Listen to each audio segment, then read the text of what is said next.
ধর্মীয় প্রথা ও রীতি অনুযায়ী শুরু হয়েছে ইসকনের প্রধান কেন্দ্র মায়াপুর ইসকনের ঝুলন যাত্রা মহা মহোৎসব। ঝুলন যাত্রা উপলক্ষে অপ্রাকৃতিক সৌন্দর্য পরিবেশে জাতি ধর্ম বর্ণ নির্বিশেষে সমস্ত ধর্মের মানুষের উপস্থিতিতে মিলন মেলায় পরিণত হয়েছে। প্রতিদিন বিকেল হলে অসংখ্য মানুষ ভিড় জমাচ্ছে মায়াপুর ইসকন পরিচালিত ঝুলন যাত্রা উৎসবে। প্রতিদিন বিকেল হলে ইসকনের চন্দ্রোদয় মন্দির থেকে রাধা মাধবের বিগ্রহকে বর্ণাঢ্য শোভাযাত্রার মাধ্যমে নিয়ে যাওয়া হচ্ছে ঝুলন গার্ডেনে। সেখানে হরিনাম সংকীর্তন সহ বিশেষ পূজা পাঠের মধ্যে দিয়ে রাধা মাধবের বিগ্রহকে দোল খাওয়ানো হচ্ছে। রাধা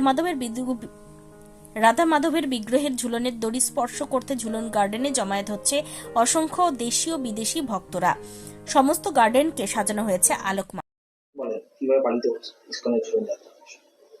ঐতিহ্যবাহী ঝুলন যাত্রা মহা মহোৎসব, যেটি দাপর যুগে শুরু হয়েছিল এবং এটি অপ্রাকৃত জগতের ব্যাপার।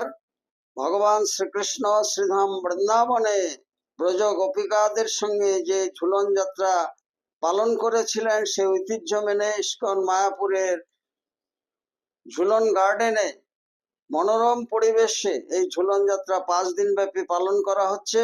পরমাত্মার সঙ্গে জীবাত্মার মিলনের এই উৎসব, এবং এই উৎসবকে কেন্দ্র করে ইস্কন মায়াপুরে দেশ বিদেশের হাজার হাজার ভক্তবৃন্দ জাতি ধর্ম বর্ণ নির্বিশেষে সকলে সমবেত হয়েছেন। এবং এই ঝুলন যাত্রার মাধ্যমে বিশ্বব্যাপী প্রতিষ্ঠিত হোক শান্তি মৈত্রী ভালোবাসা এবং দৃঢ় হোক মানব মেলবন্ধন।